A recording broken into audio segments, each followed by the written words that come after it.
Buonasera a tutti. Mi presento, che vedo dei volti nuovi, sono Antonio Manno e questa sera sono stato incaricato dal nostro presidente del Circolo Veneto di fare gli onori di casa, ma lui è con noi in prima fila e quindi è sempre presente, siamo sempre sotto il suo ombrello. E questa conferenza che verrà tenuta da Federico Moro, lo dico per chi non c'era le volte scorse, è la terza di un ciclo di 3. Sono conferenze che hanno esposto in modo panoramico, ma a tratti anche puntuale, la storia di Venezia dal 300 fino a oggi, dove Federico ci parlerà dei primi del 500. Questo ciclo ne ha seguito un altro che è stato tenuto da me, dove invece ci siamo occupati della storia di Venezia del 500 con 2 approcci diversi, ma questa è una delle caratteristiche del nostro progetto che prende il nome di Venezie, anche proprio perché la nostra intenzione sarebbe quella di invitare studiosi, ricercatori, divulgatori soprattutto, perché il nostro intento è quello di portare le tematiche di cui parleremo nel pubblico, nel grande pubblico maestrino soprattutto, e l'intenzione è quella di invitare gente che non la pensa esattamente come noi, ma che comunque fonda le proprie ricerche, i propri studi sulla fatica, sulle biblioteche, sugli archivi, su tante cose che bisogna fare per poi arrivare a sintetizzare. Vi darò alcune comunicazioni organizzative velocissime, sarò velocissimo. La prima è la seguente. Io qui ho un foglietto che è circolato anche le volte scorse, che lascerò qua sul tavolo per chi è interessato a ricevere notizie delle attività del Circolo Veneto, che non sono solo quelle di stasera, ma sono tante altre. Ve ne dico una che è molto conosciuta, che è il Premio Mestre Pittura. Ma ce ne sono tante altre, vale la pena di essere informati e si può ricevere un avviso anche se non si è iscritti. Poi dopo magari si può cambiare idea, ci si può anche iscrivere, ma comunque l'intento del circolo è quello di allargare al massimo la propria attività, di renderla disponibile a tutti coloro che hanno un interesse di vario tipo, appunto dalla pittura alla storia. Poi nel mese di maggio ci sarà un'iniziativa sugli acquerelli e quant'altro. Bene, questo è un foglietto dove vi si chiede qualche informazione e soprattutto quello che ci interessa di più è la email presso la quale poi dopo riceverete gli avvisi.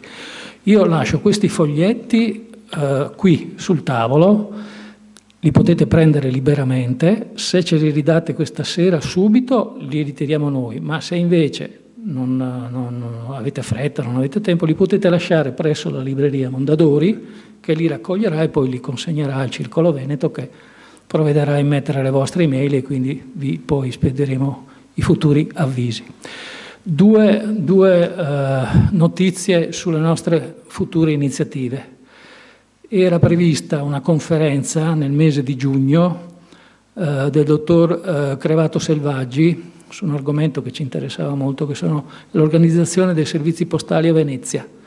Purtroppo per impegni personali il dottor Crevato Selvaggi non potrà tenere questa conferenza, quindi questa salterà e speriamo quantomeno di tenerla l'anno prossimo, perché durante l'estate noi faremo una pausa, riprenderemo le conferenze del progetto Venezie da settembre e a settembre ci sarà un nuovo ciclo che verrà tenuto di conferenze, di lezioni, dalla dottoressa Marina Crivellari Bizio. Io adesso vi darò delle date, ma ve le dico velocemente, perché se volete poi annotarvele potete andare in internet, nel sito del Circolo Veneto, e lì le trovate.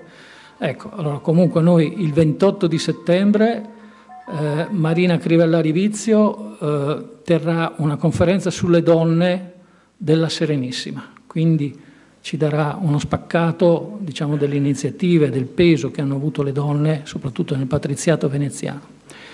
Il 26 di ottobre, sempre Marina, ci terrà una lezione sull'arte della tavola ai tempi della Serenissima, e vi consiglio di venire con un blocchetto, perché ci saranno anche delle ricette, delle cose se vi interessano, ecco, sarà molto, molto curiosa. E infine, l'ultima di queste 3 lezioni tenute da Crivella Libizio si terrà il 16 di novembre ed è dedicata alla festa di San Martino. Il titolo è Viva San Martín.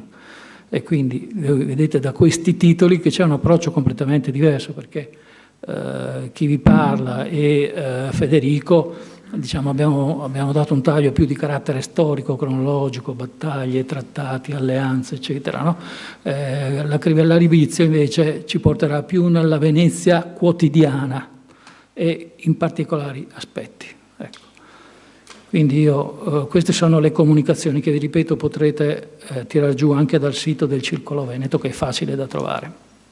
Bene, oggi Federico conchiuderà la sua panoramica, si fa per dire perché la storia di Venezia poi prosegue, ma questo era l'accordo, con un periodo molto difficile per Venezia. Poi lo vedremo perché ce lo spiegherà nei suoi dettagli. Molto difficile, e anche dove Venezia ha rischiato di sparire, in poche parole, per motivi militari, per una disfatta subita e un'invasione di tutti i territori di terraferma. A dire la verità non è un fatto nuovo per Venezia, cioè il nemico è arrivato fino alle soglie della laguna già in altre circostanze, almeno in 2, e lo dico brevemente per lasciare spazio a Federico.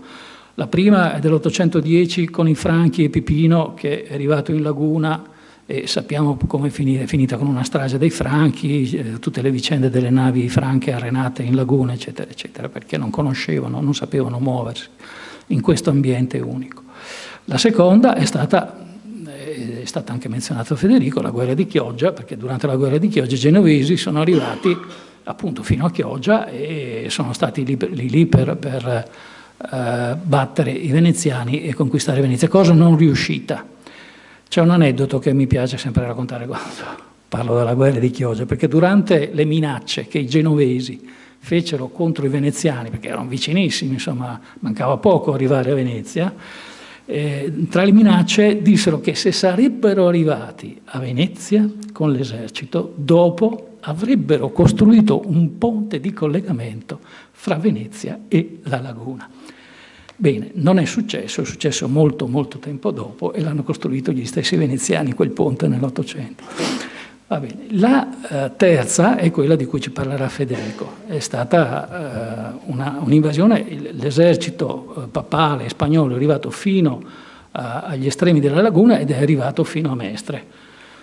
È stata una tragedia per Venezia, che ha perso i propri territori di terraferma conquistati trionfalmente durante il 400, come ci ha spiegato Federico. Ma una tragedia anche e soprattutto, io direi, lo si dice poco, ma per Mestre, perché i veneziani, e questo noi lo sappiamo dalle carte d'archivio, discussero molto sul tipo di politica da adottare di carattere militare, cioè se opporsi sul campo a questi invasori che stavano arrivando verso la laguna, oppure asserragliarsi nelle città murate più vicine, per intenderci Padova e Treviso. E la scelta per parecchie settimane fu quella di rimanere dentro le città e di non scendere a confrontarsi sul terreno, perché, e questa la ragione era molto semplice, perché pochi mesi prima si erano prese delle batoste tremende che fecero in modo che l'esercito della Lega di Cambrai potesse arrivare fino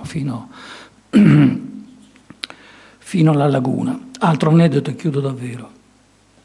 Non si dice quasi mai, non solo dell'incendio che è seguito dalla città di Mestre, che viene messa a ferro e fuoco, e non vi dico poi cosa la popolazione, quali angherie subì dall'esercito della Lega, ma Venezia, diciamo che non si preoccupò tanto dell'avamposto di Mestre, quanto più di Treviso e di Padova, per ragioni ovvie, ma fece una cosa che ancora a me lascia molto perplesso. A difesa di Mestre lasciò 300, diciamo, contadini, quindi non soldati, non professionisti, armati di arco, va bene, contro le nuovissime armi delle artiglierie, e questi poveracci resistettero pochissime ore, tanto che poi dopo l'esercito della Lega entrò dentro le mura medievali di Mestre e li uccise praticamente tutti.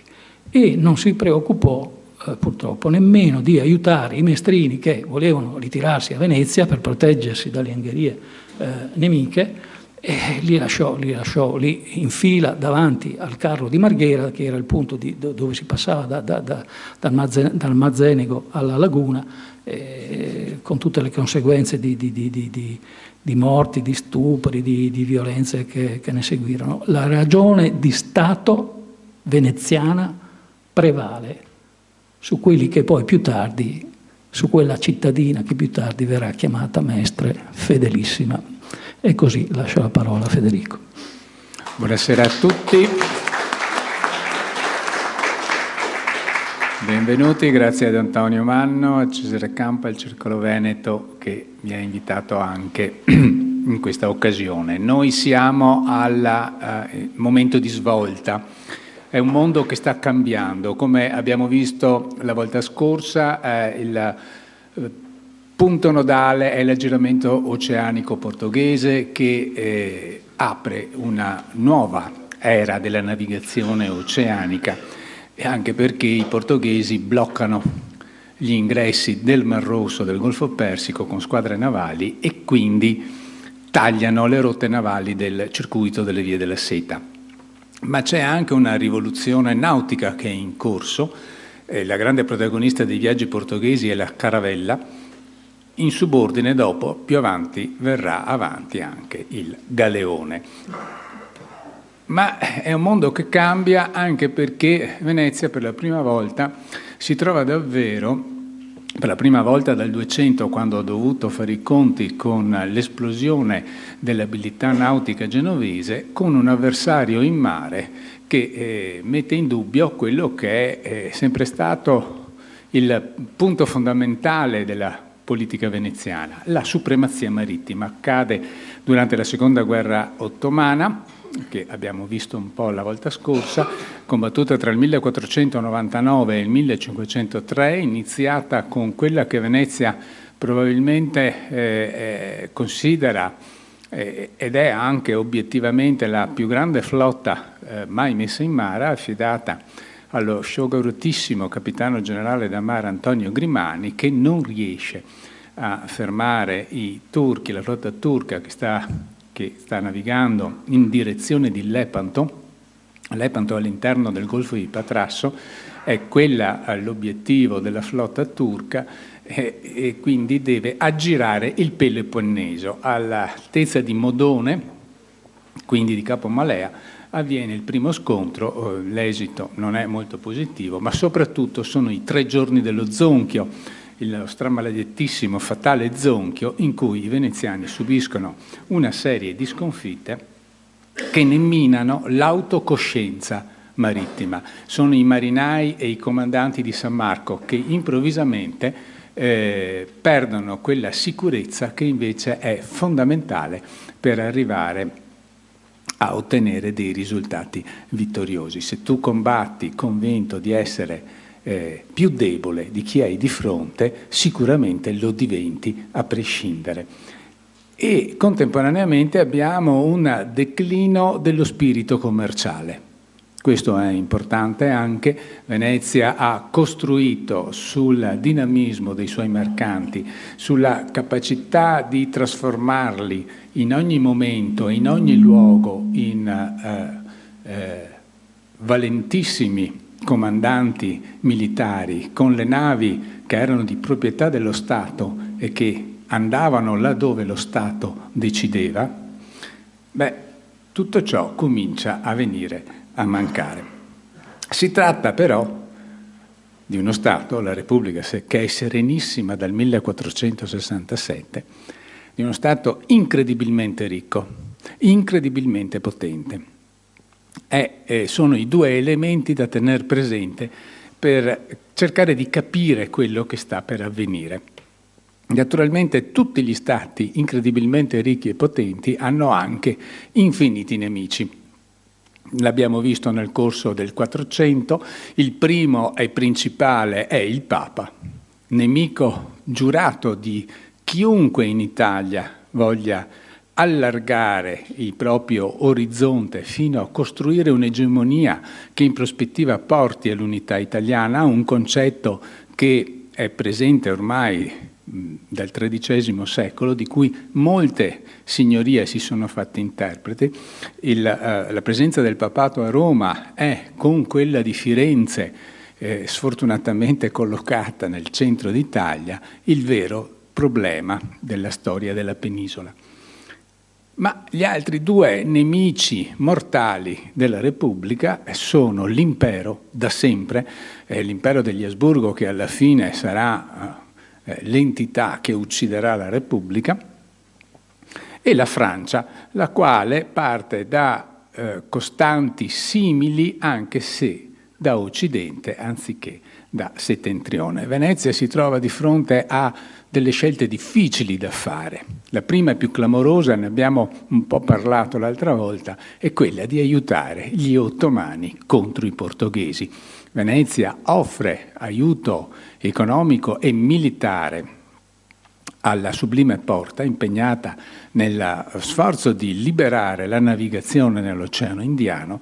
I turchi, però, gli ottomani, rifiutano ogni tipo di aiuto. La battaglia decisiva si combatte a Diu nel 1509, segna una totale vittoria portoghese, e con questo il discorso è chiuso. Venezia si pone anche un altro problema, perché se è vero che la rotta oceanica ha i suoi vantaggi, è anche vero che poter tagliare per il Mar Rosso ne ha degli altri, e molto seriamente il Consiglio di 10 ordina degli studi di fattibilità per procedere al taglio dell'Istmo di Suez. I progetti vanno avanti, sono assolutamente convinti di procedere, e sarebbe una scelta eccellente. Purtroppo si scontrano con l'ostilità del sultano egiziano del momento.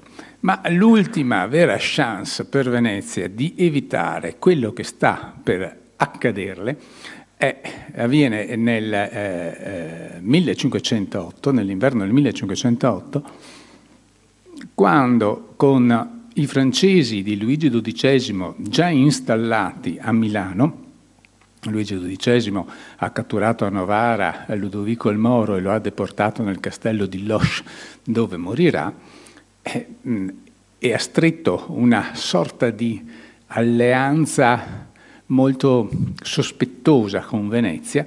Comunque si trovano al momento dallo stesso lato e scontrano con le ambizioni di Massimiliano I d'Asburgo, che ha tutta la volontà di recuperare il Ducato di Milano, che è un feudo imperiale.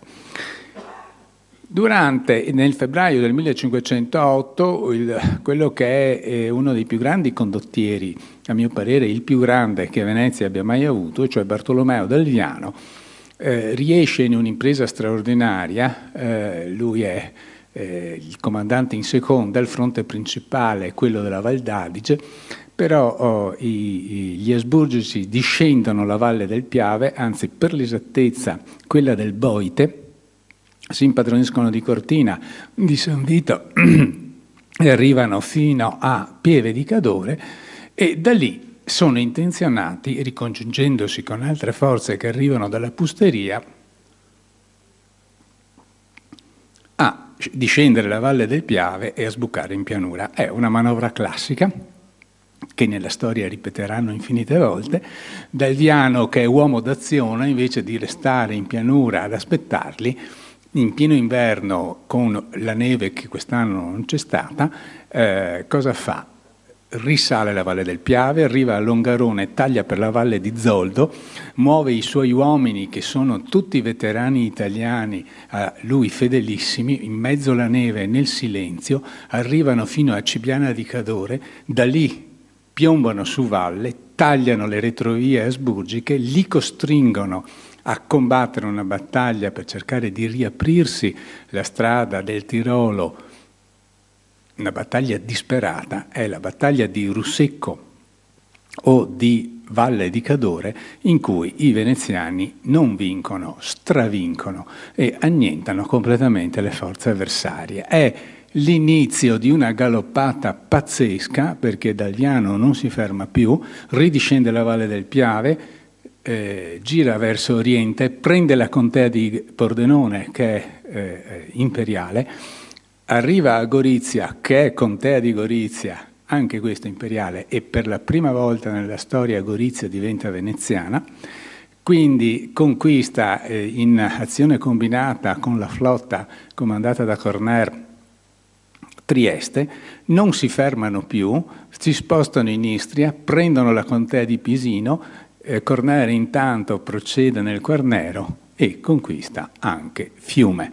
A questo punto tutta la costa adriatica è in mano veneziana. È la prima e sarà l'unica volta in cui questo accade.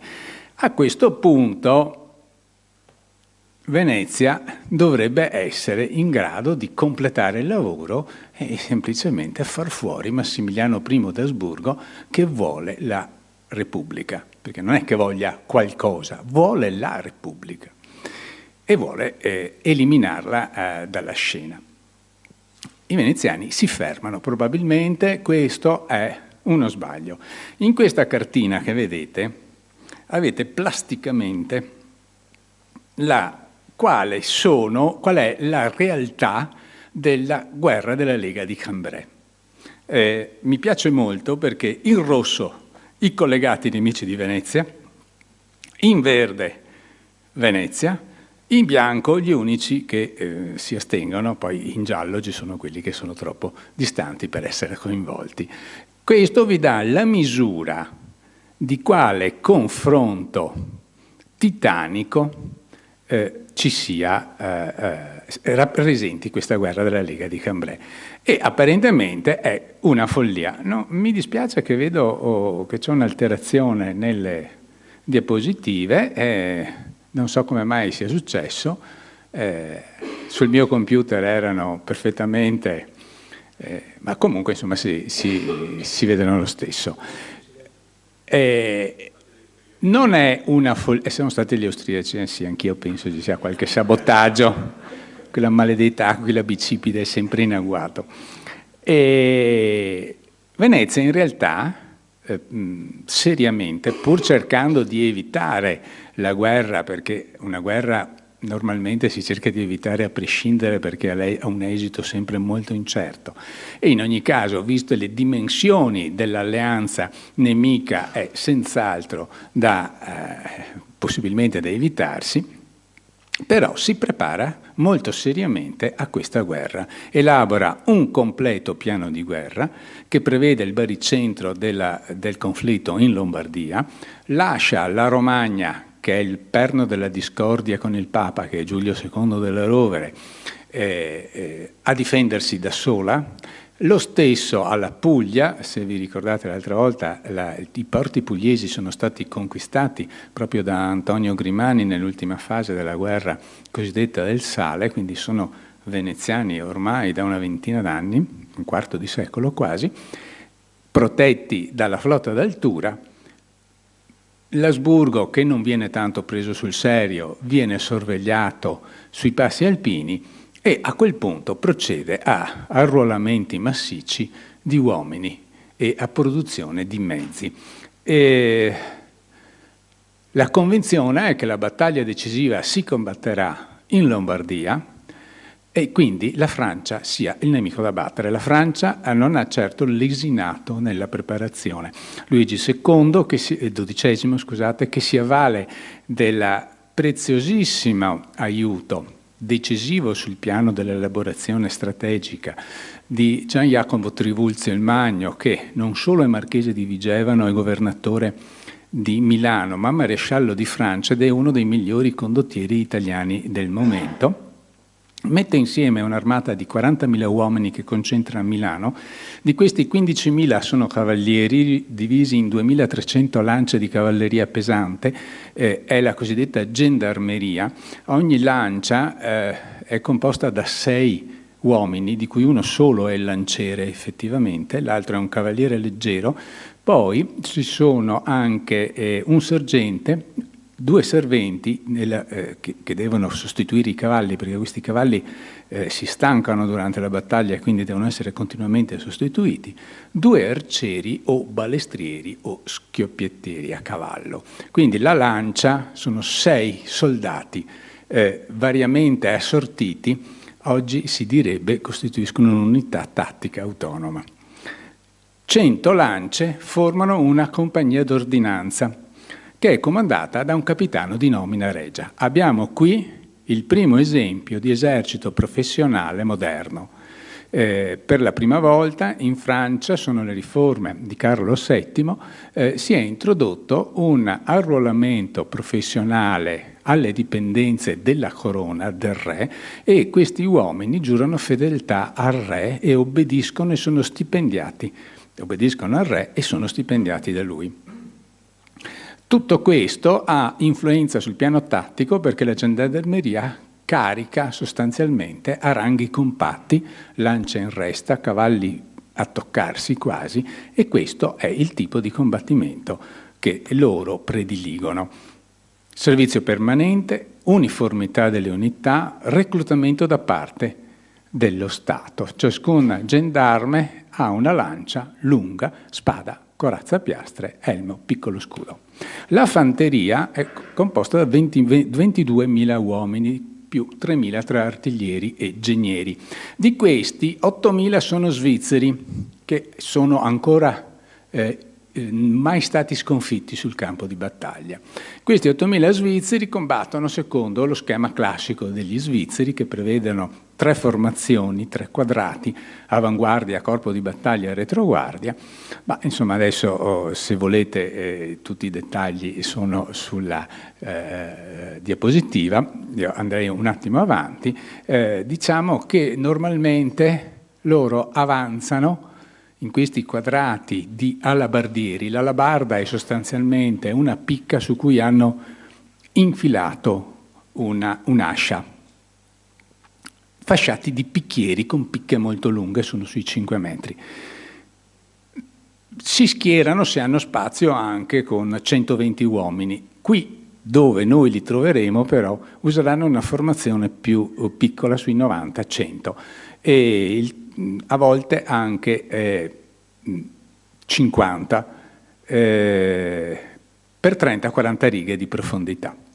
Il piano francese, sostanzialmente i francesi hanno questo problema, vogliono ingaggiare l'armata veneziana in campo aperto, in pianura, laddove non ci siano ostacoli, in modo che la gendarmeria possa caricare agevolmente e allo stesso tempo ricevere il massimo supporto dai quadrati, in modo particolare degli svizzeri, che sono molto macchinosi da mettersi in moto e hanno bisogno di molto spazio.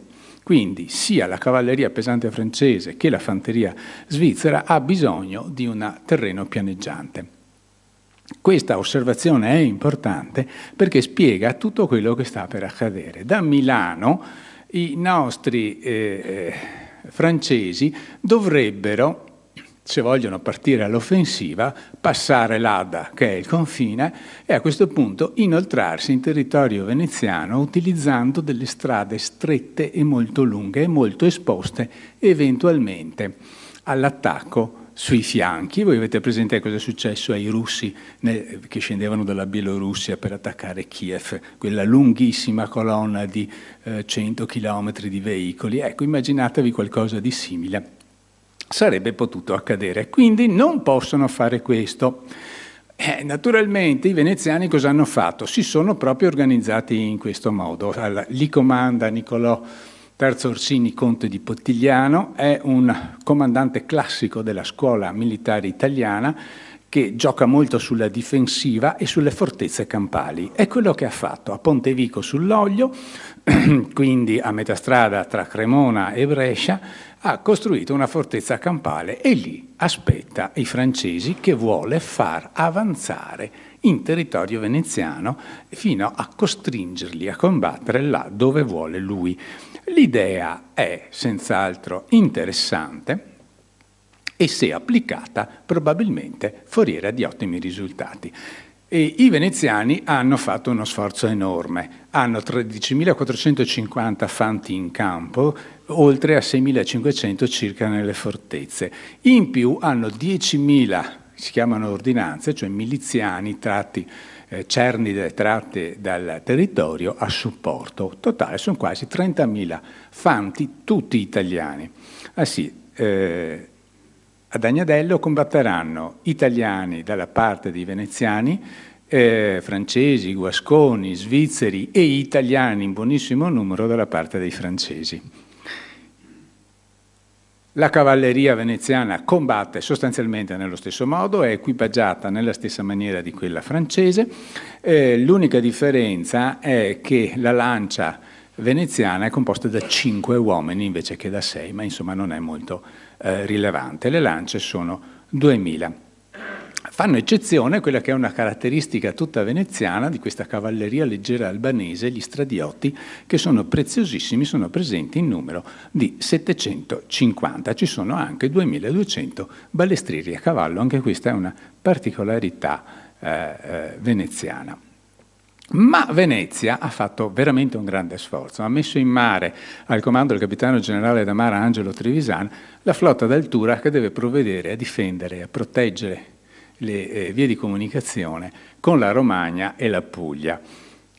E non paga di questa, ha affiancato una squadra fluviale che deve tenere sgombri i fiumi della pianura padana.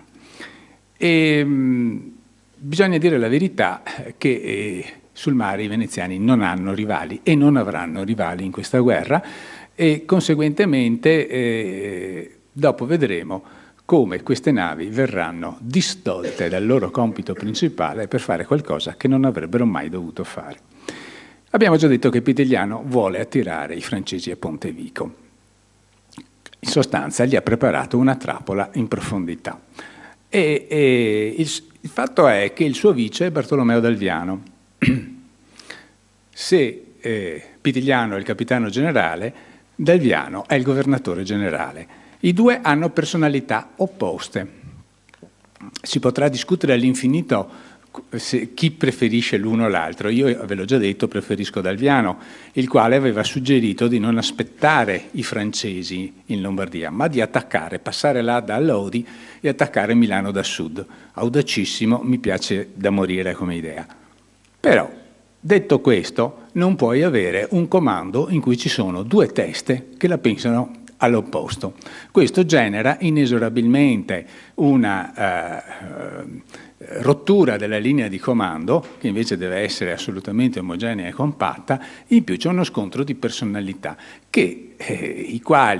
personalità le quali cercano gli appoggi politici necessari per far trionfare la propria opinione, magari in perfetta buona fede, convinti che sia quella la strada della vittoria. Il governo di Venezia dovrebbe decidere una delle due strategie. Trivulzio teme entrambi i comandanti veneziani. Pitigliano perché non vuole farsi risucchiare fino a Pontevico, D'Alviano perché non vuole vederselo sbucare alle spalle dopo aver passato l'Adda ed è giustamente preoccupatissimo. Allora induce il re a cambiare strategia, invece di aspettare a Milano, di fare una puntata offensiva oltre Adda fino a Treviglio, territorio veneziano, e vedere cosa succede. È un'esca a cui il Senato di Venezia abbocca. È chiaro, i francesi arrivano e devastano tutto ciò che trovano sul loro cammino. Treviglio è stata conquistata con molta fatica negli anni passati. È tutto vero, il Senato vede la Ghiara d'Adda, cioè il territorio che è compreso tra l'Adda e l'Oglio, in pericolo. Però non si può interferire da Piazza San Marco su quello che i comandanti sul campo vedono direttamente. Questo è un errore gravissimo. E invece da Venezia parte l'ordine a Pitigliano di muoversi da Pontevico e recuperare Treviglio. Naturalmente Pitigliano non può disobbedire, o non ha la personalità per disobbedire, ordina ad Alviano di riprendere Treviglio, ed è quello che lui fa. Naturalmente a questo punto il piano veneziano di Pitigliano è saltato. I trinceramenti di Pontevico sono abbandonati, l'armata veneziana è in movimento sulla pianura, esattamente quello che Trivulzio voleva, che Luigi XII voleva e che Pitigliano voleva evitare in ogni modo. Trivulzio corre un rischio pazzesco. Persa Treviglio, inizia una marcia verso sud parallela all'Adda. Questo significa che l'armata francese si trova tra l'armata veneziana e un fiume. L'Adda non è un grandissimo fiume, ma se a quel punto, raccogliendo il suggerimento di Dalviano, Pitigliano scagliasse tutta l'armata veneziana sul fianco in marcia dell'armata francese, probabilmente sarebbe una catastrofe per i gigli di Francia. Ma Pitigliano non è questo tipo di uomo e Dalviano non può prendere da solo questa iniziativa. I francesi continuano a scendere, sembra che siano diretti su Crema, che è una fortezza veneziana fondamentale nella Ghiara. Si fermano a Rivolta d'Adda. L'armata veneziana li segue passo passo. Qua abbiamo a sinistra, la vostra destra, la marcia dell'armata francese verso Rivolta d'Adda. La linea centrale è la marcia seguita da Bartolomeo Dalviano. Quella più alla vostra sinistra, cioè alla mia sinistra, quella più corta, diciamo, da Treviglio, quello che si vede da Treviglio, la freccia più corta, è il percorso di Pitigliano, perché l'armata veneta viene divisa in due parti diseguali. La retroguardia, che è retroguardia solo di nome perché è all'avanguardia, agli ordini di Dalviano, che è la parte maggioritaria, circa il 60% dell'armata, scende in direzione di Agnadello, mentre Pitigliano imbocca una strada che con queste frecce sembra divergente, in realtà è parallela.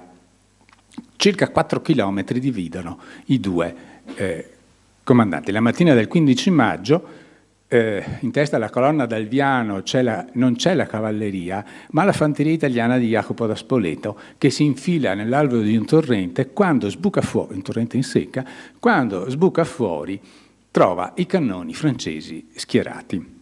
Dalviano si precipita sul posto, si rende conto che è una trappola, però si convince anche che può farcela. I francesi che ha di fronte non sono così numerosi. Ordina a 700 lance di mettere l'elmetto però ha qualche sospetto. Perché questi sono qui schierati e non sembrano così tanti?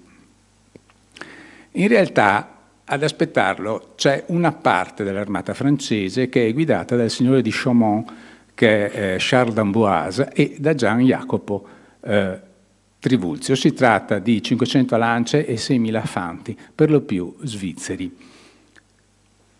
Dalviano attua una disposizione assolutamente efficace.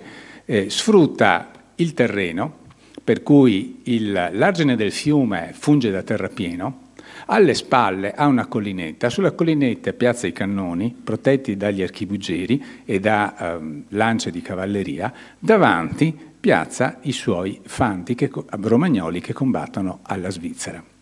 Questa forse è più chiara come cartina.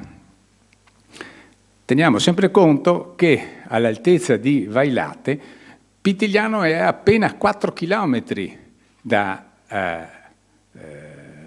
Dalviano, quindi coprirli, per quanto insomma lento, tra l'altro può avvalersi di una strada, non sarebbe poi niente di che. E Dalviano chiede subito, tramite Andrea Gritti, che è uno dei provveditori in campo, a Pitigliano di correre sul campo di Agnadello, perché lì si sta combattendo.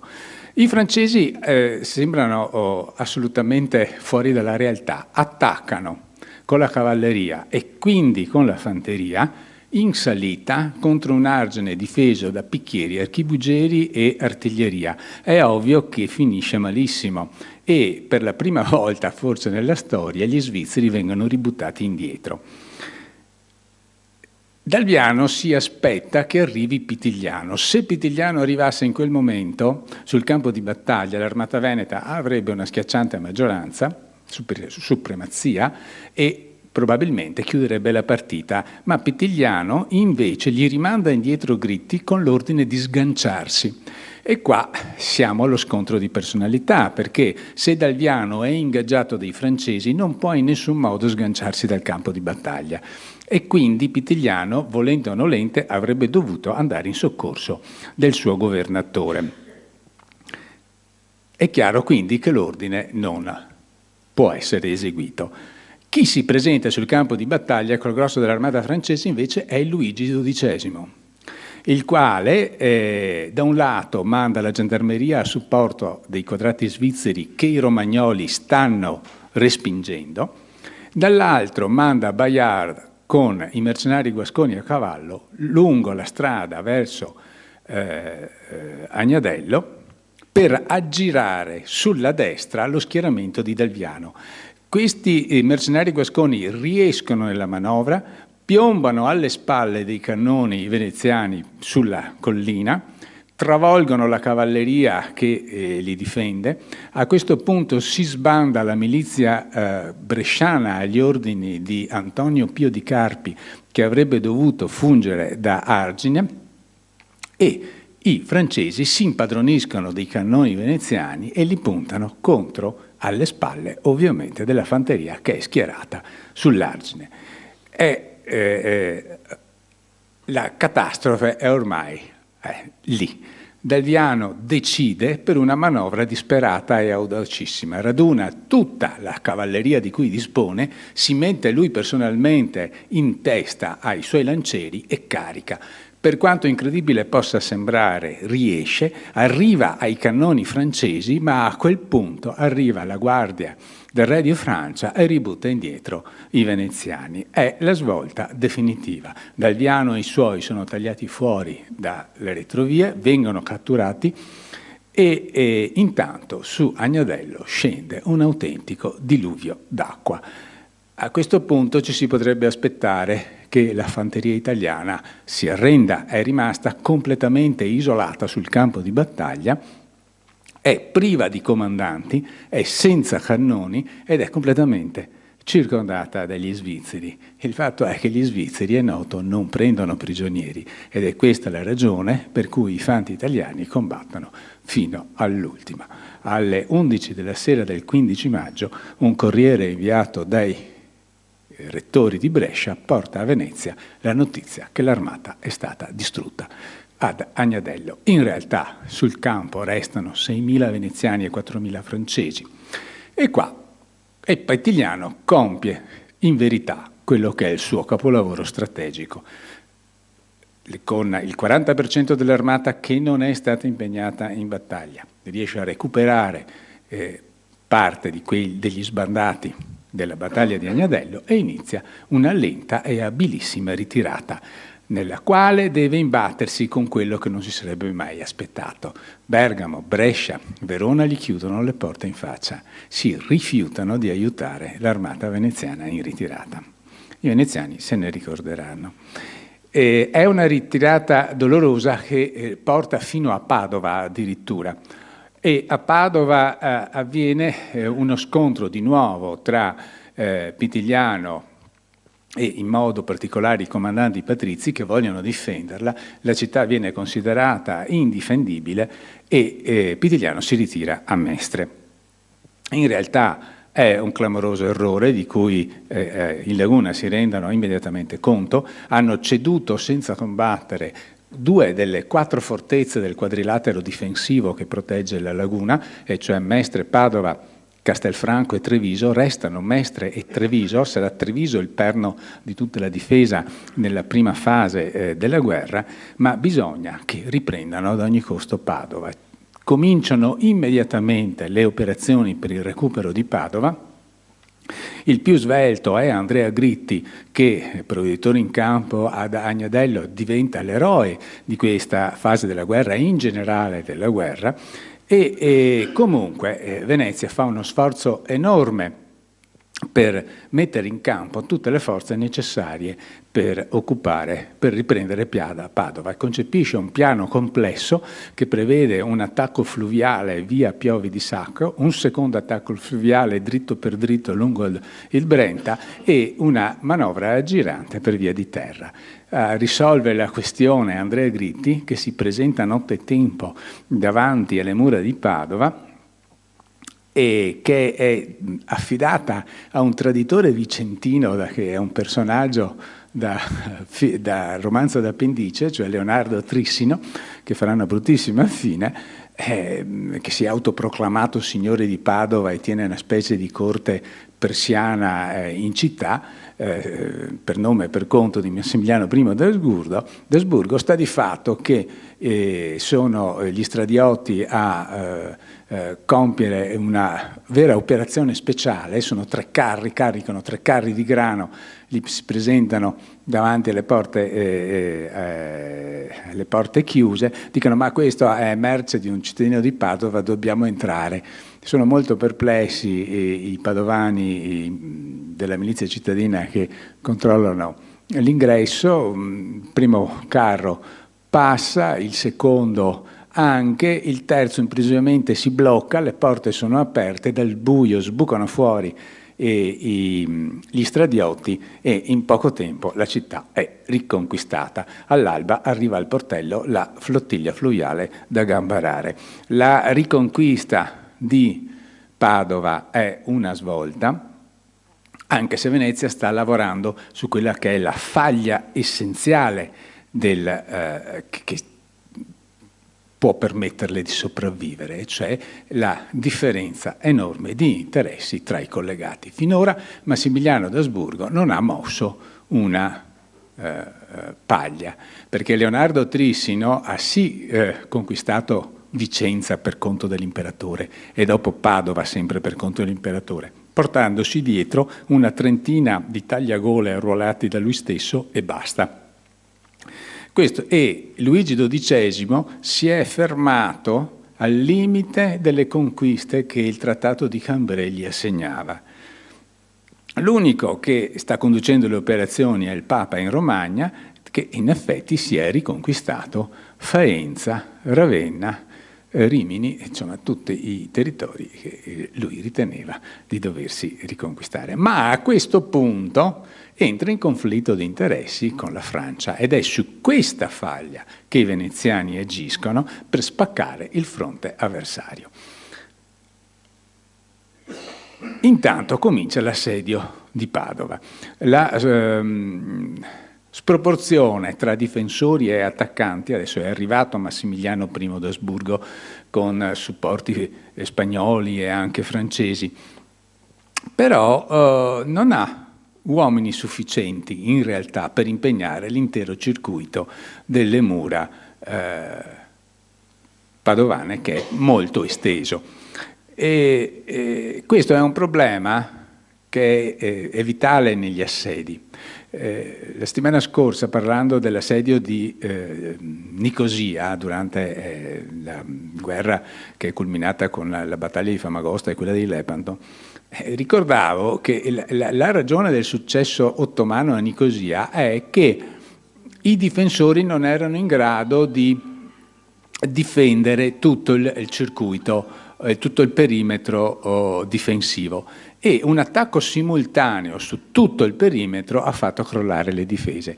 A Padova succede il contrario: i difensori sono in grado di difendere tutto il perimetro, sono gli attaccanti che non riescono a circondarlo, e questo significa che Padova non sarà mai veramente assediata come la intendiamo noi, non viene sigillata dagli assedianti, e infatti continueranno ad andare su e giù corrieri, rifornimenti, denari preziosissimi per pagare i cavalieri e i fanti mercenari.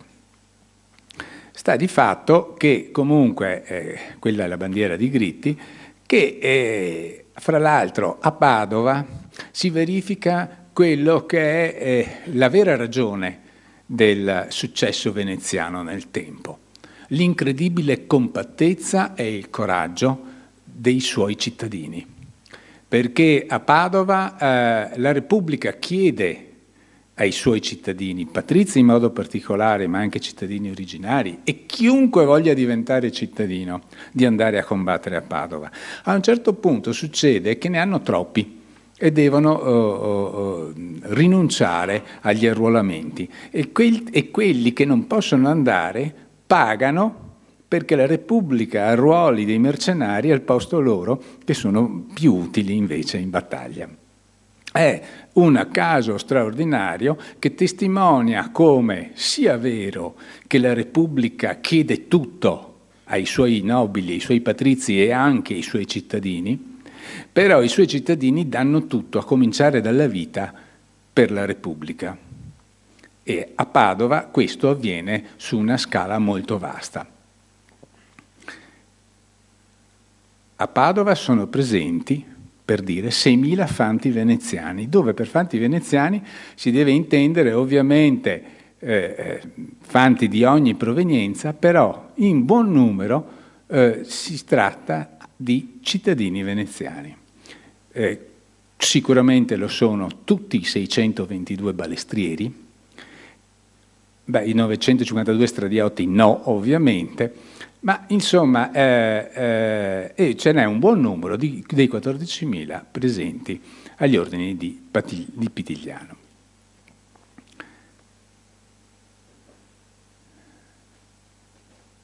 Ma qua succede una cosa.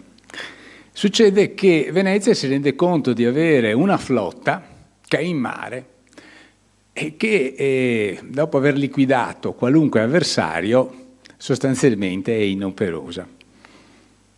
E così l'idea è quella di ordinare al provveditore d'armata Gerolamo Contarini di risalire il Po per attaccare Ferrara. Allora, geografia storica è necessaria. Ferrara in questo periodo è una città sul fiume. Non solo, ha un porto molto grande e la si può raggiungere per attraverso due rami del Po diversi. I veneziani, l'abbiamo visto l'altra volta, hanno già tentato di conquistare via fiume Ferrara, quindi non è un'idea peregrina. Anzi, in più, eliminando Ferrara dal novero degli avversari, si conquisterebbero l'intero controllo del basso corso del Po e sarebbero in grado di trattare in maniera diversa col Papa per la Romagna. A questo scopo vengono fatte rientrare delle galee d'altura e vengono concentrate a Chioggia in previsione di questa offensiva. Intanto gli attacchi su Padova continuano. È uno sforzo massiccio da parte dell'impero, però testimonia quanto l'impero non sia ancora una grande potenza militare. Sono forze piuttosto raccogliticce, le artiglierie non sono all'altezza, si combatte lungo tutto il perimetro della città. La vicenda più interessante, oltre a quella che già dicevamo, per cui la Lega di Cambrai non riesce a chiudere Padova in realtà in un assedio, e questo naturalmente tra l'altro ha una importanza morale enorme, cioè gli assediati non si sentono realmente assediati, sanno che hanno una via di comunicazione con l'esterno. È chiaro che si tratta di giorni estremamente difficili, e soprattutto al bastione Codalunga avviene una serie di attacchi condotti dalla fanteria spagnola con grande preparazione d'artiglieria, e ci vuole tutta la perizia di uno dei più grandi comandanti di fanteria italiani dell'epoca, Citolo da Perugia, per respingerli con un sistema pericoloso ma astuto di farli salire sulle mura, dando l'idea di essere sul punto di aprire una breccia effettiva e di farli saltare in aria una volta saliti sulle mura insieme con i loro stendardi e naturalmente tutto ciò che c'è. E questo giochetto li riesce 2 volte e a questo punto sospendono gli attacchi. attacchi in cui, che cercano di ripetere su vari punti del perimetro. È una storia molto interessante quella dell'assedio di Padova, è anche molto lunga e articolata, per cui ve la taglierò. Chi vuole la trova in dettaglio in Venezia nella tempesta, dove è raccontata, e anche naturalmente nell'altro volume dedicato alla guerra della Lega di Cambrai. È affascinante anche per vedere come i due contendenti si inseguano lungo il percorso delle mura, cercando gli attaccanti di trovare un qualche punto debole, e i difensori si riescono a spostarsi per linee interne per evitare sempre di dare modo agli avversari di scalare queste mura. Finché, insomma, improvvisamente, il 2 ottobre del 1509, alle 9 del mattino, francesi e tedeschi cominciano a smontare il campo.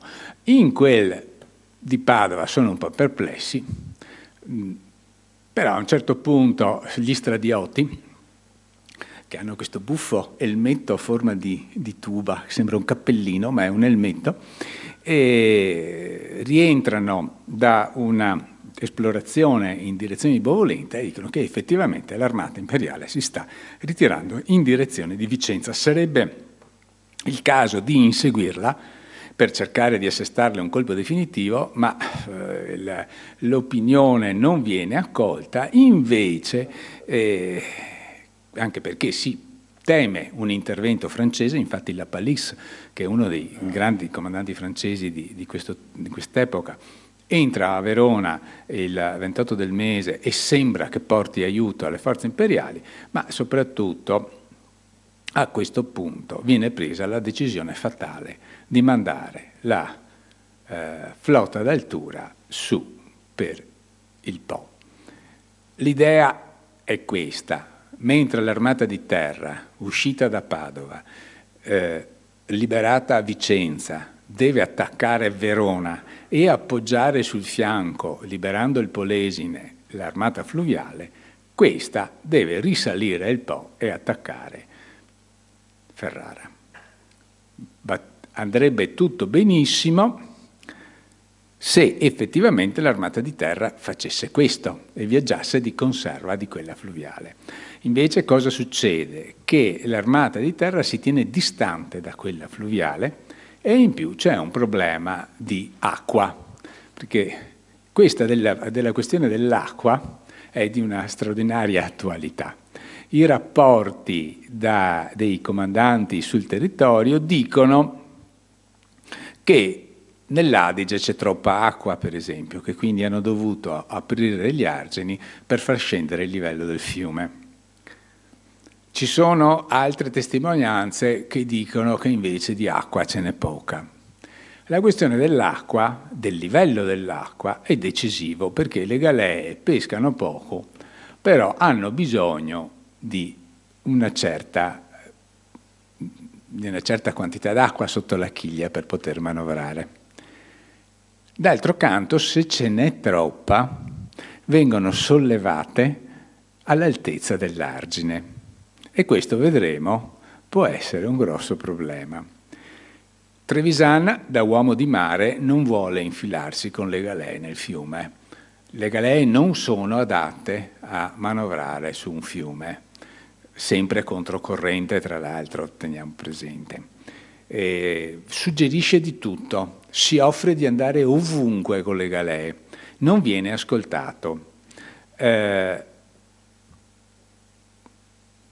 Tra l'altro c'è questo, lui gioca anche su questo discorso della mancanza d'acqua nel Po, perché adesso siamo passati dall'eccesso di acqua che sembra ci sia propria acqua. È chiaro che ognuno gioca con le misurazioni per sostenere, dare diciamo un sostegno oggettivo, scientifico alle proprie opinioni.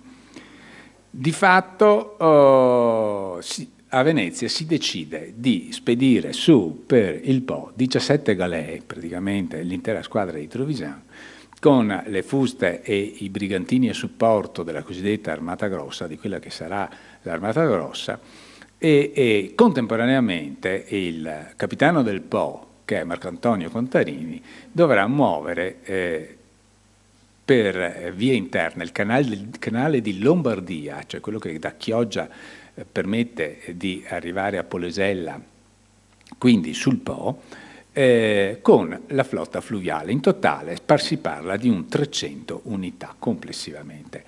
Non è poco. E questa è la situazione. Il quadro che vedete anticipa un po' il racconto. Sostanzialmente questo è un altro caso in cui il patrizio veneziano dimostra di sapere obbedire contro le sue convinzioni. È un caso che troveremo di frequente nel corso del Cinquecento. Uno degli esempi più clamorosi è quello di Erizzo da Negroponte, o quello che era stato di Erizzo da Negroponte nel 1470 e che un secolo dopo sarà quello di Bragadin a Famagosta nel 1570-71, obbediscono fino a morire senza battere ciglio, pur facendo sapere che non sono troppo d'accordo. Trevisan obbedisce, porta le navi e la flotta su per il Po, arriva fino a Polesella, dove è stata scavata la fossa che permette il collegamento con il Tartaro Caralbianco e quindi con l'Adige e con la laguna, però a questo punto scopre quello che un po' è il leitmotiv di questa guerra. Prima Antonio Manno lo ha accennato: le artiglierie, le nuove armi da fuoco. E il duca di Ferrara, che è Alfonso I d'Este, marito di Lucrezia Borgia, è noto come il duca artigliere. Perché? Perché le officine estensi sono particolarmente rinomate nella produzione di artiglierie di altissima qualità, e il vero apporto militare delle milizie estense a questa guerra e alle guerre successive è dato proprio dalle artiglierie. Quindi il fatto che ci sia tanta acqua sul Po, che alza le galee fino all'altezza degli argini, e dall'altra parte ci sia il meglio dell'artiglieria del momento, questa è la combinazione micidiale. Trevisan tenta di forzare gli sbarramenti dei ducali ripetutamente, ma i ferraresi, che sono anche consci di cosa è successo un quarto di secolo prima alla guerra del sale, gli creano degli sbarramenti che non riesce a superare. Se a questo punto a Trevisan servirebbe quello che aveva avuto Damiano Moro nel 1482, e cioè gli uomini di San Severino, che passati sull'altra riva permettessero di aggirare i ferraresi. Ma lui non li ha, perché l'armata è lontana, l'armata di terra è lontana, e quindi Venezia commette due errori in questo dicembre del 1509. Divide le sue forze invece di concentrarle su quello che dovrebbe essere il baricentro della battaglia, e allo stesso tempo manda mezzi assolutamente non adatti su un teatro di guerra che ha deciso essere quello decisivo. Trevisan si trova con le galee bloccate sul Po. Ha ancora una finestra di opportunità per cercare di fuggire, ma non può farlo perché gli ordini del Senato sono assolutamente contrari. Cerca allora di fortificarsi a Polesella e di mettere le galee al sicuro dei cannoni ferraresi. Ma adesso, dall'altra parte, è arrivato il cardinale d'Este, arcinemico di Venezia, abilissimo artigliere, il quale conquista l'ultimo tratto di argine in mano ai veneziani, piazza i cannoni e a questo punto apre il fuoco. I veneziani si rendono conto che devono andarsene, però è tardi. Provano a sfuggire ai cannoni del cardinale Ippolito, ma i cannoni di questo momento hanno una gittata che raggiunge l'altra riva. Quindi le galee non hanno nessun modo di sfuggire al tiro dei ferraresi, ed è esattamente quello che succede è questa del... sono veramente dispiaciuto di queste diapositive perché le avevo fatte con molta cura, ma cosa sia successo non capisco.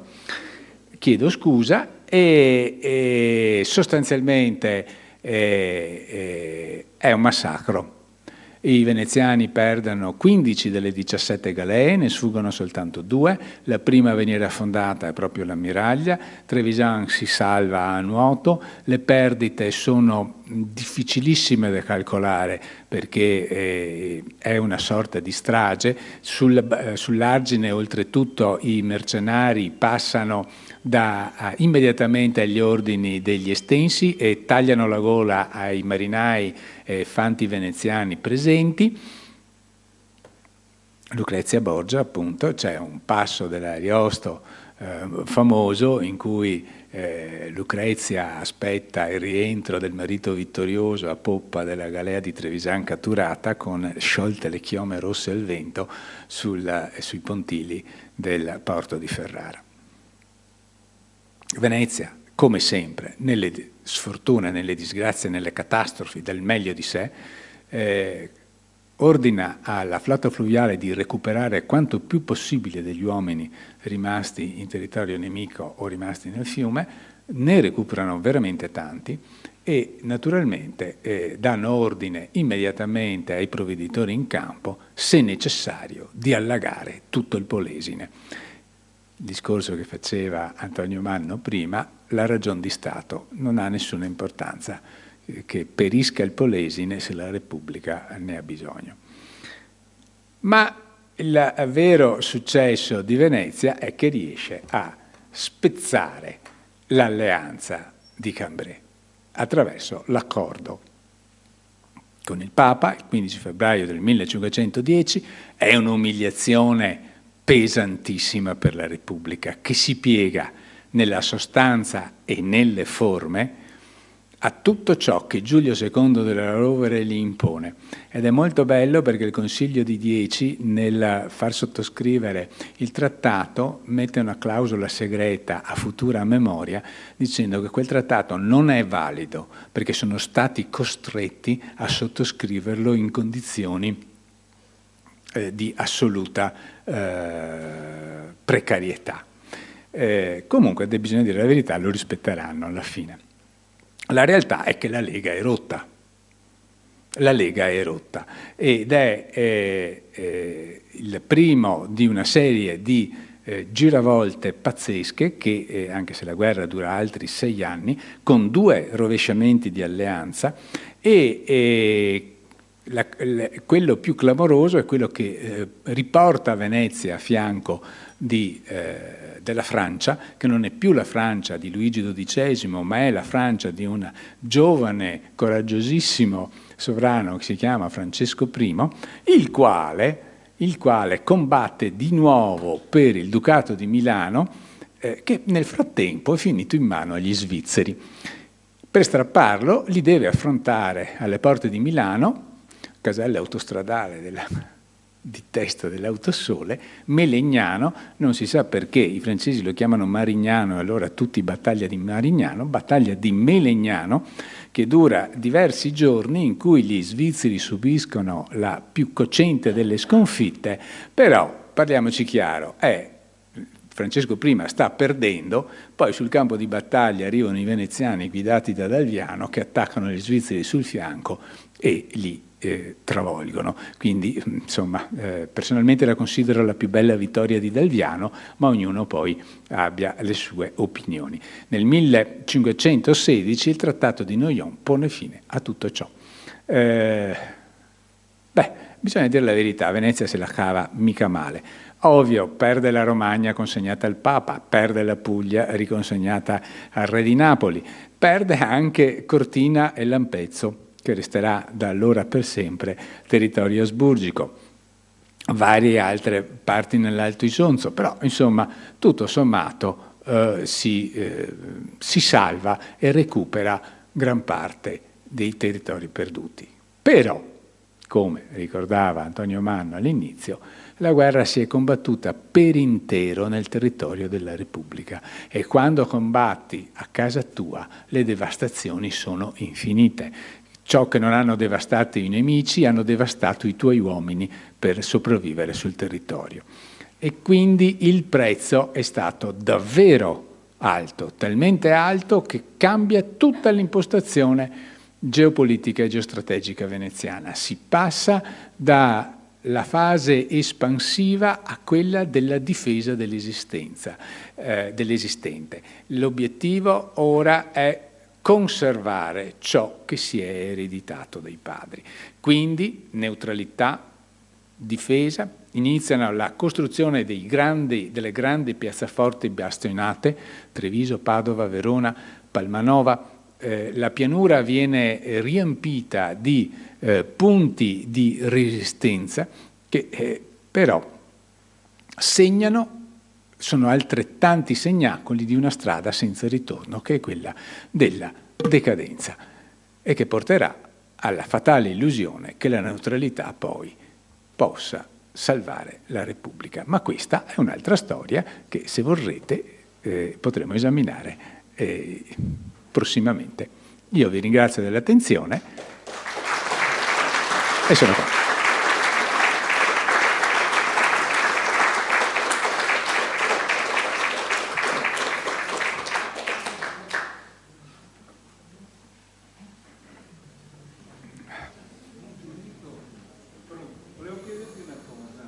Volentieri.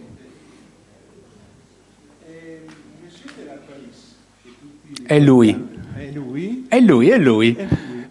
Perché io mi ricordo quando studiavo francese che mi hanno insegnato questa cosa che dice Monsieur de la Palisse est mort devant Pavie.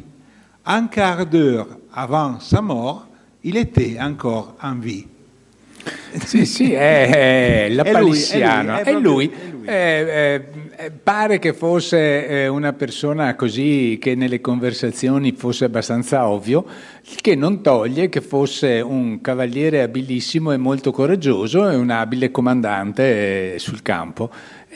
Comunque è proprio lui, effettivamente, che si è conquistato questa fama, diciamo, forse un po' discutibile.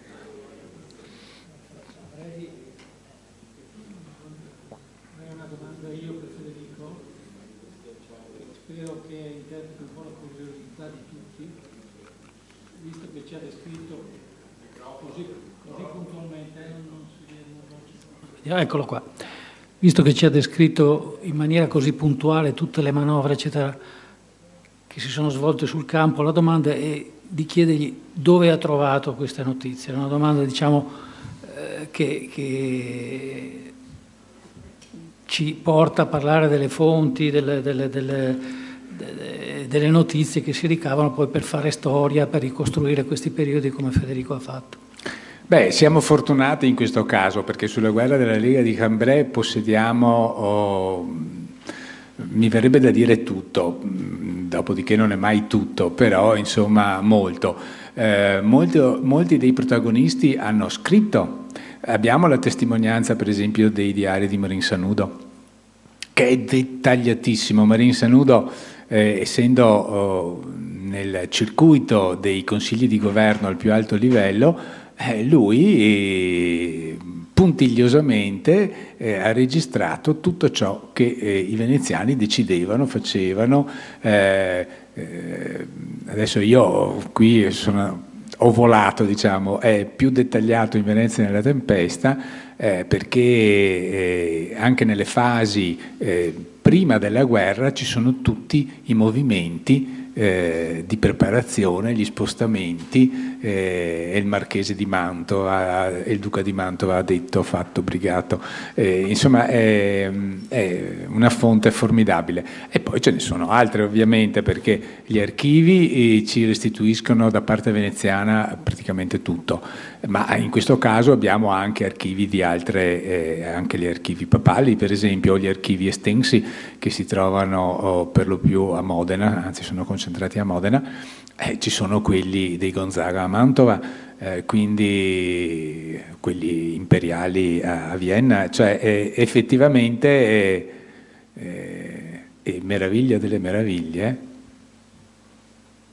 cominciano a essere tutti disponibili online.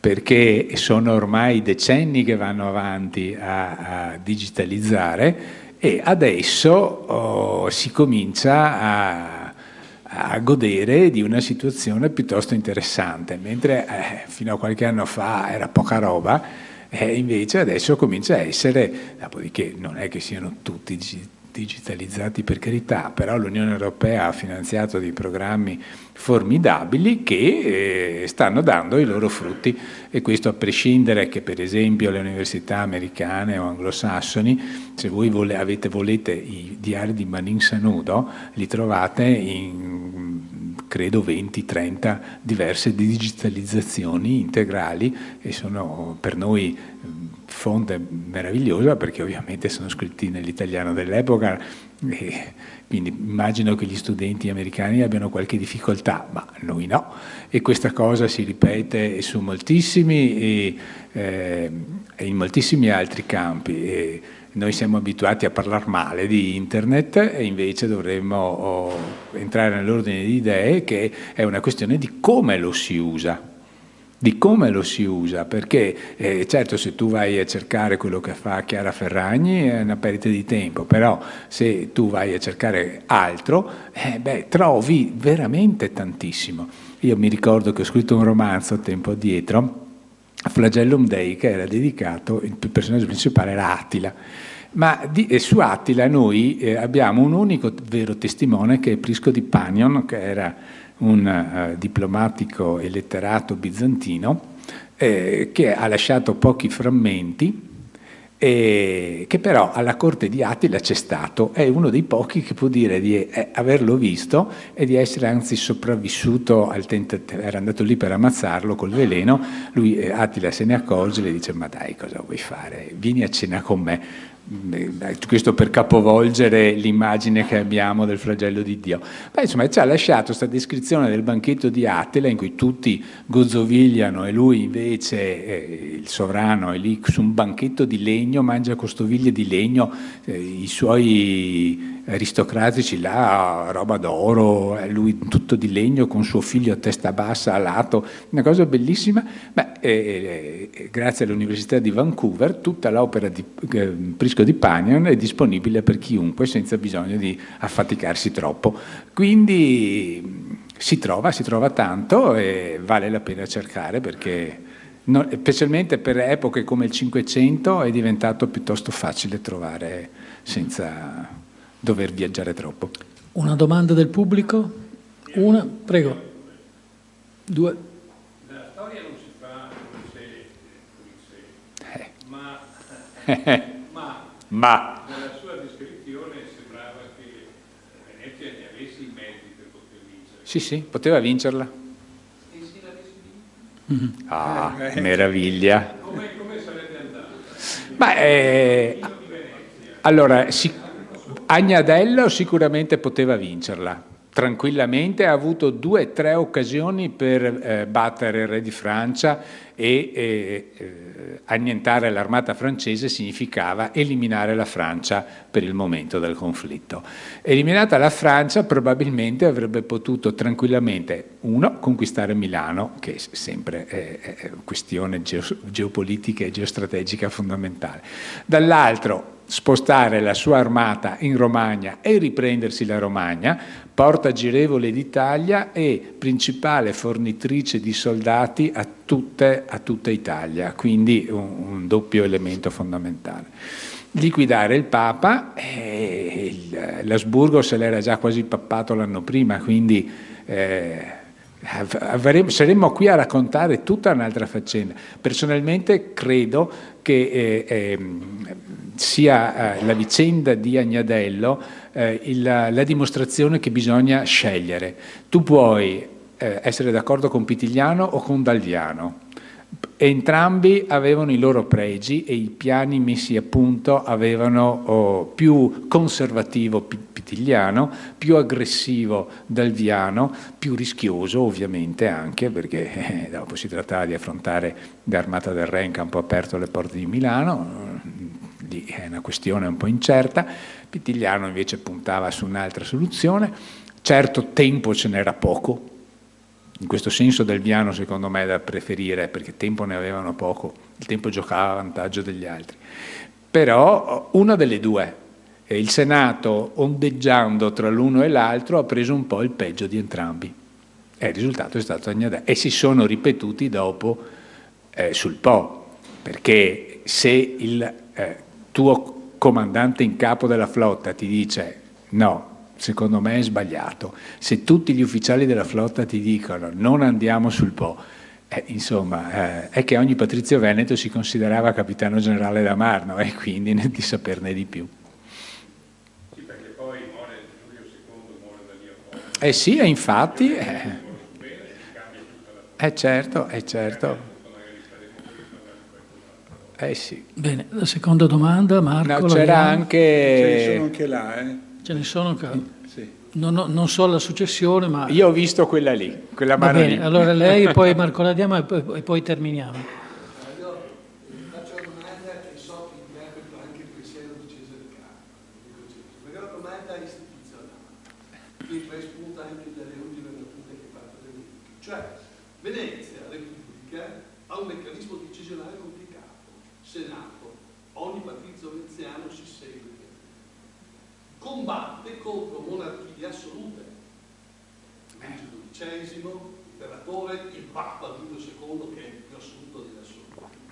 Ecco, la domanda è quando, esatto, in queste vicende, la struttura istituzionale di Venezia, che in molti altri livelli è stata estremamente preziosa, ma nel momento della guerra, quanto questa complicazione decisionale ha pesato? Molto, è un dato di fatto, le autocrazie in fase di guerra hanno un vantaggio competitivo, adesso userò un termine eccessivo, le democrazie o comunque laddove si deve ascoltare il parere di molti. Sono infiniti i casi in questo tipo. Atene perde la guerra del Peloponneso sostanzialmente per le sue divisioni interne, quando l'ha già vinta più volte, le ambizioni dei vari singoli e il meccanismo decisionale complesso, d'altronde lo vediamo in Ucraina adesso, cioè per decidere se mandare o no degli aiuti a questi ucraini è tutta una battaglia continua, non so quale sia più sanguinosa tra le due battaglie, se la discussione o quella sul campo. L'autocrazia, c'è uno che decide, si decide per il meglio, se ha fortuna, se gli dei lo premiano e ha la fortuna degli antichi, vai a rischio che abbia una rapidità che risulta decisiva.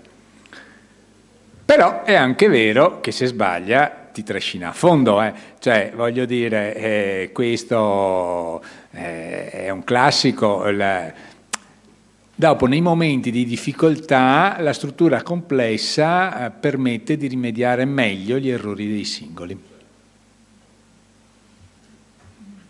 Io, professore, invece volevo chiederle questo. Allora, in Palazzo Ducale, nella sala del Senato, c'è un bellissimo dipinto che è un'allegoria della battaglia di Agnarello,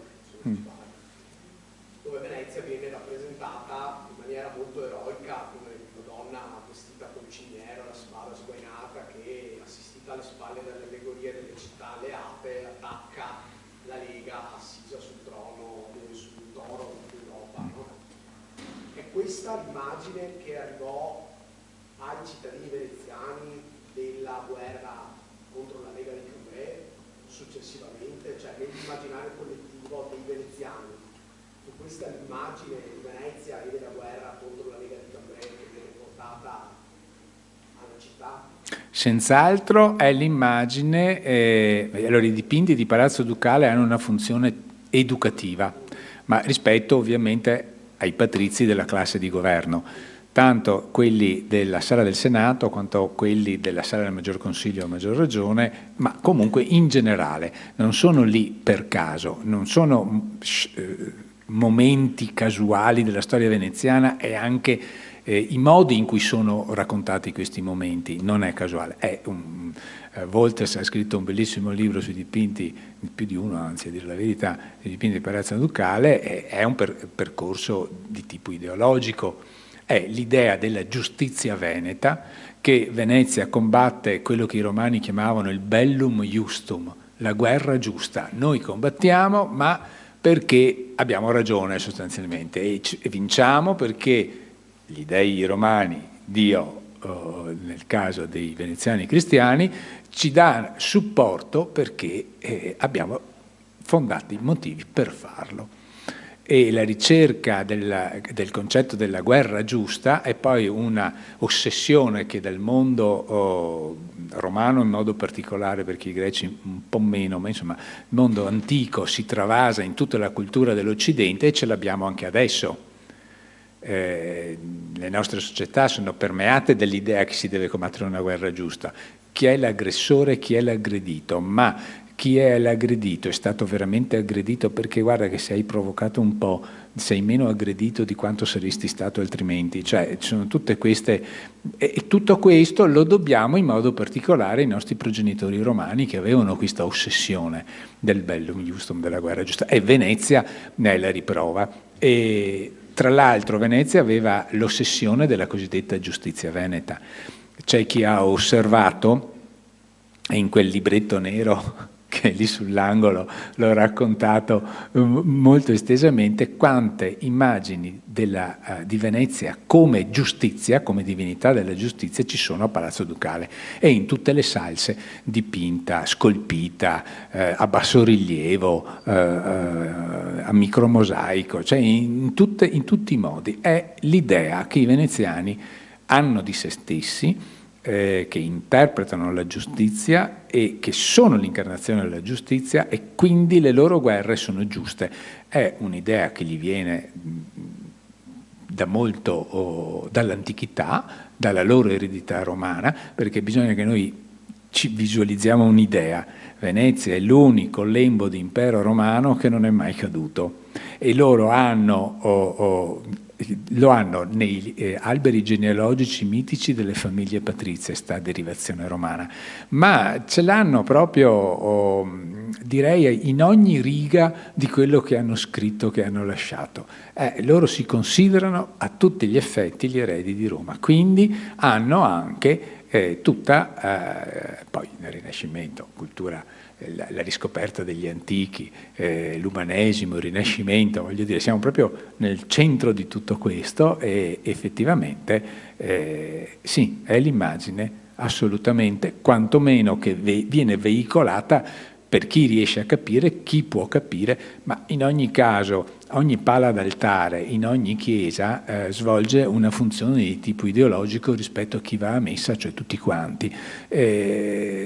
Questo lo scopo per cui venivano realizzate, era un lavoro di tipo ideologico e di propaganda rispetto al pubblico.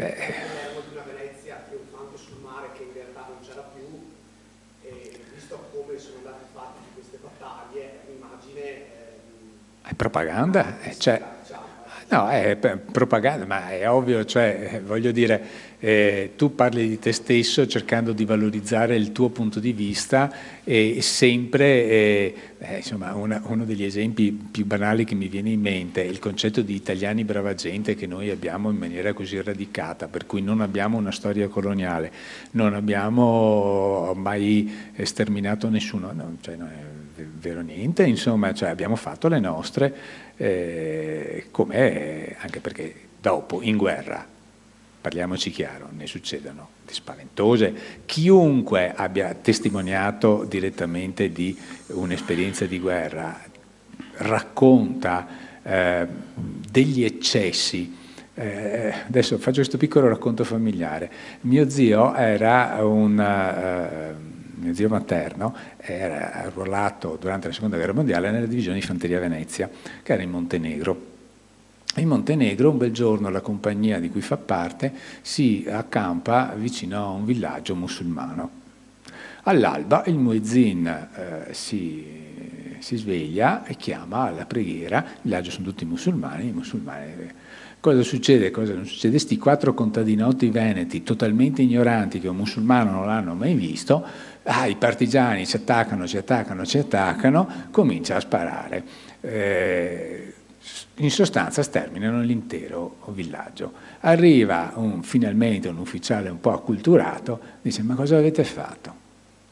Cioè, questi qua stavano, il muezzino chiamava per la preghiera, ormai cioè, hanno ammazzato tutti, donne e bambini. E il risultato nei rapporti viene scritto: siamo stati attaccati all'alba da unità serbe, forse di banditi serbi, qua e là. Nello scontro cosa è successo? Che questi maledetti banditi sono entrati nel villaggio, hanno ammazzato, perché i serbi notoriamente ortodossi odiano i musulmani, quindi va anche bene, e noi siamo arrivati troppo tardi.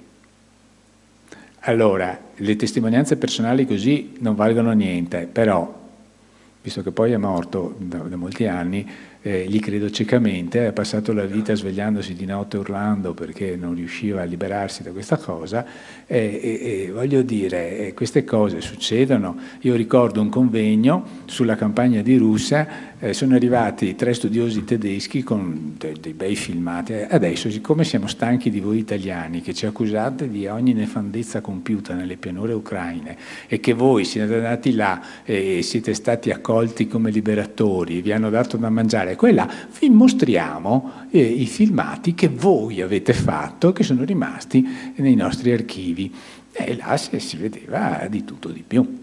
Cioè, voglio dire, ma perché? Perché la guerra di per sé produce questo. È noto che in guerra il primo principio: se un'unità ha combattuto e ha preso dei prigionieri, se tu vuoi che quei prigionieri sopravvivano le prime 24 ore, devi toglierli dalle mani di quelli che li hanno catturati e darglieli da custodire a delle persone, a dei soldati sempre tuoi, che però erano in retrovia, erano altrove, non hanno combattuto contro questi, perché se ti capita tra le mani uno che fino a 30 secondi fa ti sparava, ti puntava addosso qualcosa, poteva ammazzarti, cioè è difficile passare sì, Convenzione di Ginevra, quella non appartiene.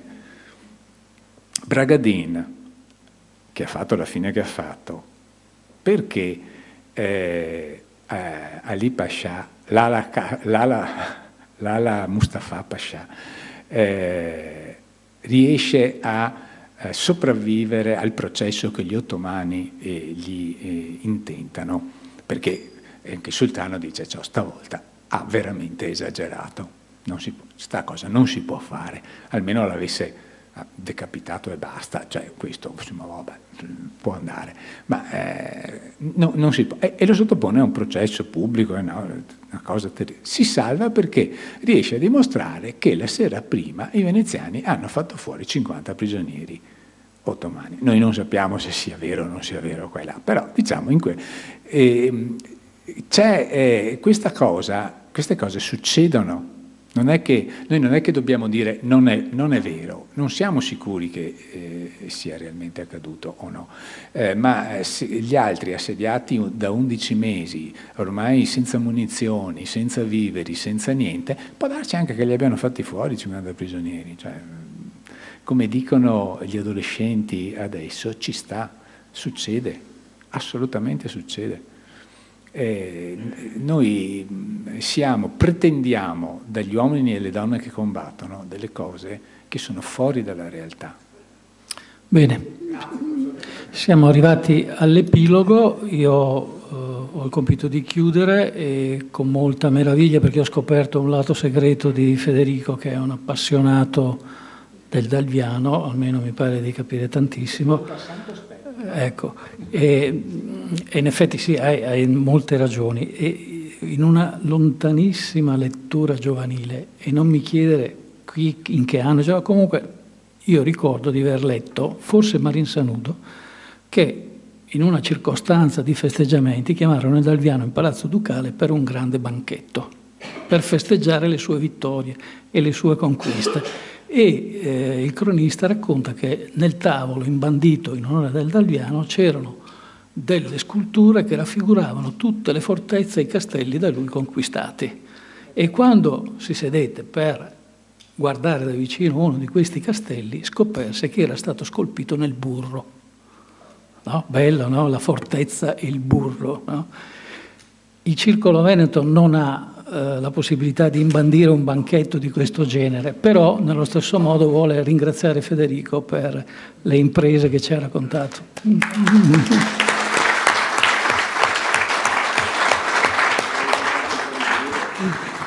Chi vuole farsi dedicare da Federico Moro un libro, sappiate